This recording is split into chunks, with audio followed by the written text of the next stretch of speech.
Hello everybody, today I'm going to make a futuristic lava lamp using Metaballs. These Metaballs are really great because they are an organic kind of mesh that merge together when they get close to each other. These balls are going to levitate between the bottom and the top piece. By placing them in the world at a random position, they are looking organic when they are going to float. This floating is going to be made possible by using a noise modifier in the graph editor. By using this noise, all the balls are floating in different directions. I used a asset library for the objects in the scene. I'm using a coffee table here. By placing a plane behind the coffee table, I am adding a quick and easy wall. This is going to be complemented by a floor, and I also made a plinth, so it really gives a look like it's a living room that this piece is standing in.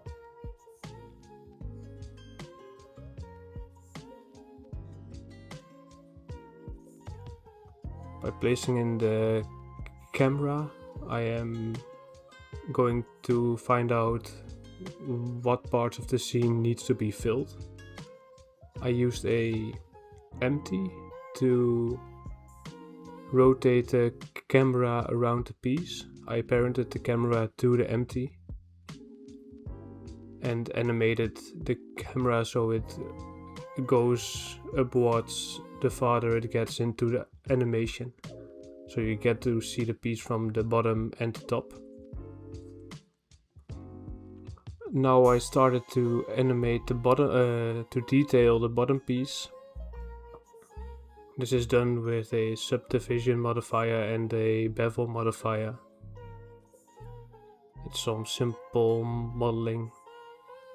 I did the same to the top piece.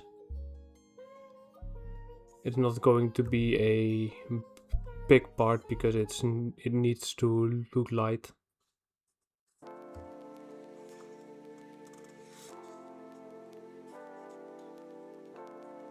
For the Metaballs itself, I tried to make it look like a mercury kind of metal. I wasn't really pleased with the shininess of it, so I tried to change it a bit, but we'll come to that later. The lighting is partly done by an HDRI. I tried to find a nice living room HDRI. This light is going to be set at a strength of 0.3. Using a few area lights, I finished up the lighting in the scene. One light is going to be a warmer light, like a lamp is turned on in the living room, and the left light is going to be a cooler light because I want to simulate daylight coming in through a window. Here I started with a shelf. The shelf is made of the same wood as that coffee table is.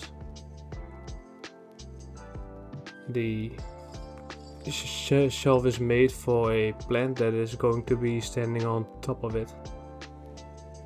Adding in greenery in this kind of scene can make it feel really nice and clean, like it's a living room that you want to be in.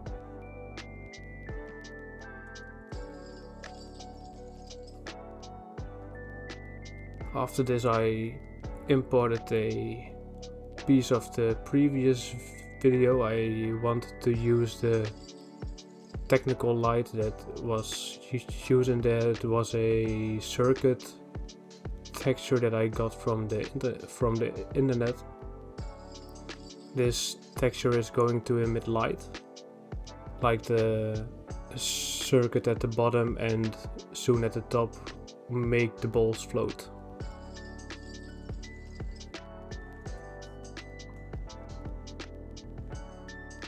I ended up only using the texture of the part. I made a new plane myself because the old one didn't really fit in the model.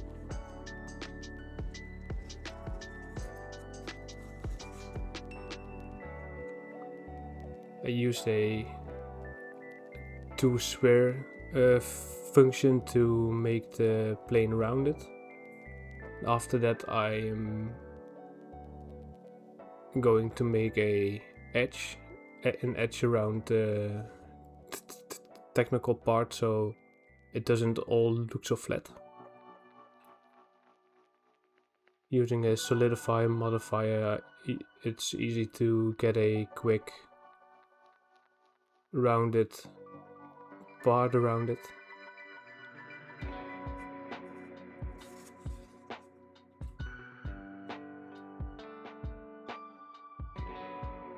By copying and pasting these parts, I did exactly the same on the top part.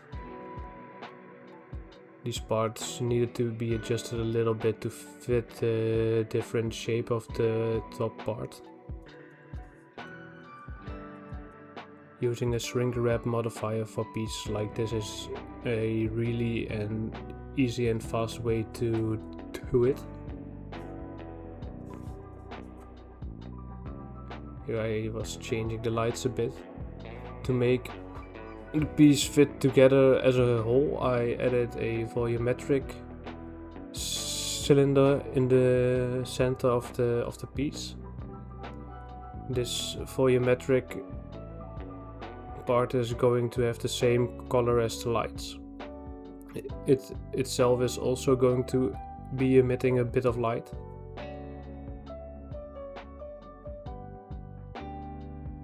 Just tweaking the settings a bit. I found the edges a bit harsh, so I tried to make them less harsh with a Fresnel node.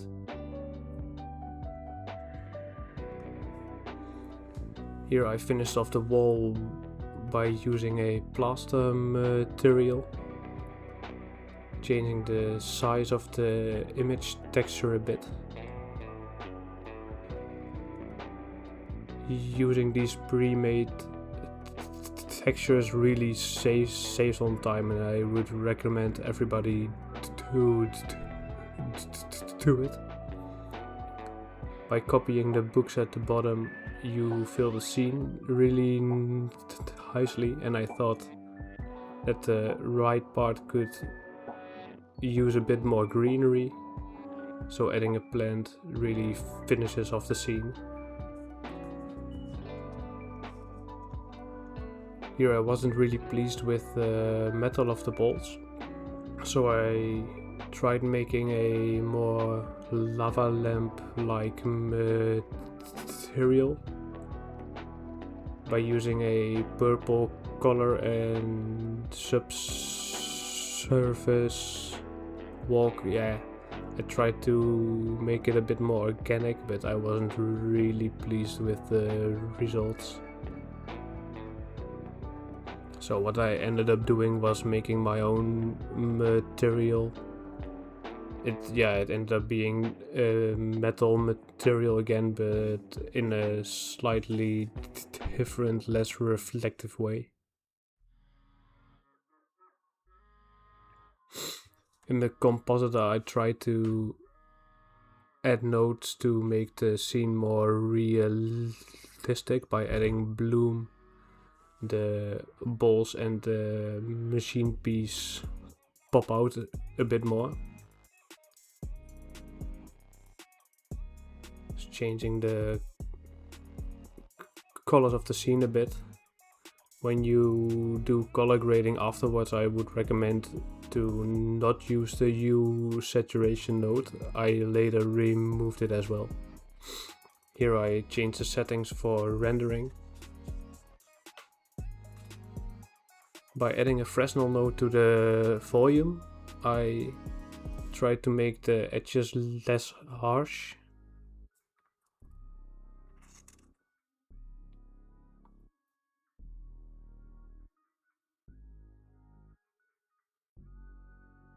worked quite well. Later on there will be waves coming into the volume, so it's also less in your face. Here I cleaned up the scene a bit, giving everything its proper name, instead of plane and cube 1 till 10. I usually do this earlier, but better to do it later than not do it at all. Here I added a noise modifier to the top piece, so the top piece levitates as well. As you can see, it levitates way too much. Tweaking the settings a bit to make it less obvious that it's floating. The last thing I added is really cool. It's the wave that I used in the previous video as well, but this one is going to be a bit more prominent. This is a refraction shader that is going to refract the light. What this node does is it makes the light refract, so when you put it to the right use, it is going to make a pulsing wave from the bottom of the piece, so it looks like the balls are being pushed upwards. Here I tried different ways to make it blend with the air around it some more, so the edges aren't as harsh. By using the Fresnel node and wave head texture, you can mask the effect quite well. The thing I kept running into was that because it's a closed piece, you have multiple surfaces, so the light reflects multiple times. Here I tried to do it with a single plane, and that really made it all a lot better. This wave plane is going to follow the camera, so the waves always face the camera, which makes it look like the waves are a wave from the bottom up, and it really gives a nice effect to the whole piece. What I ended up doing was shrinking it down. I didn't like the way it went through the whole lamp, so I edited that it is only the bottom of the lamp that is having these waves, which you will see soon. While past me is struggling to get this right, I want to thank you for watching the video, and it would mean a lot if you like and subscribe.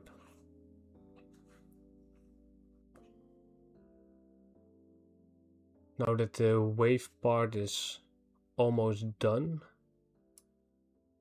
there isn't much to add to the piece.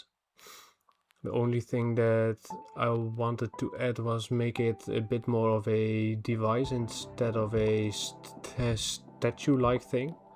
So I tried to add a few bits and bobs on the bottom side. Here I first tried to make a tech part on the side, like a chip. I did that by using a cube, giving it some edge loops and scaling these edge loops inwards. This kind of gave a chip-like look, and I added some gold-plated material on the inside, and the outside would be a plastic black. I used some curves to add wires. The wires would go into the device itself by giving it some material in the curve property tab. You can easily make some tubes, just mirroring the tubes and placing them on the other side. Here I added the material, use some gold, easy.